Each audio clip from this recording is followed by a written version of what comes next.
ਅੱਜ ਦੀ ਕਿਉਂਕਿ ਮਹਿਫਲ ਜਿਹੜੀ ਹੈ ਮੈਡੀਕਲ ਐਸੋਸੀਏਸ਼ਨ ਜਿਹੜੀ ਉਹਨਾਂ ਦੇ ਮੁਦਰੀਨ ਨੇ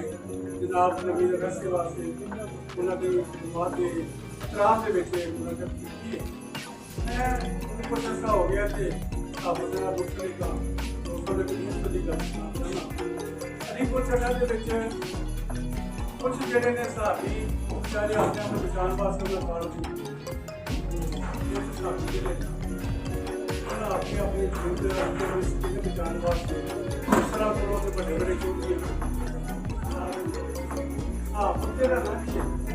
व्यक्ति को क्या करना है कि बड़ा मुकद्दस पेश है बाकी मुकद्दस पेश है लेकिन साहब ये किसी के नहीं मांग रहे दोनों बीच पार्टी के किसी ना लेके ऐसे कोई बंदा जो होगा ना तेरा साफ तो इम्पार्शियल हो गया काम करेगा मूँह रखना ना किसी ने करेगा तो फिर काम पे जाना चाहिए चलना ही होता कि लोग जाना साथी बड़े चक्कर कोई साथी चंगा कि जरा जिहदा किसी की तारीफ कर रहा प्रेजन कर रहा उसकी आके की खबर ला रहा कभी किसी की कोई गलती चुकाइए उनकी प्रॉपर एक्ट करिए तो कोई बंदा अच्छा नहीं समझ नवीन बट वैसे जरा वो मुक्तसर के रस्ते के आया साथ के बच्चे साथ बड़ी खूबी ये कोई काम भी जो किया जाता है ना इंसान वो दलील ना करता है पता तो मैं एक चीज मानना कि मुमकिन दफ्तर के करीब ना हो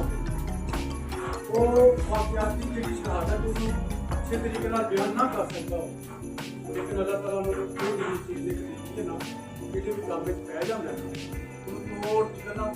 लैके जाता है कोई भी रिपोर्ट करनी हो चीज़ अलीपुर की किसी सीओ की रिपोर्ट हो SSO की रिपोर्ट हो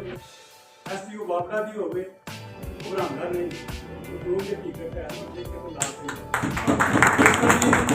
अलीपुर करना है बड़े घट हो गए किस तरीके का साथ मैं उन्होंने जनाब जिस बंदे वास्ते जिस सिस्टम वास्ते अपना प्रोग्राम तस्लीम किया गया है उन्होंने सामने पेश करना स्टाफ के खिताब दे रहे जनाब नवीन साहब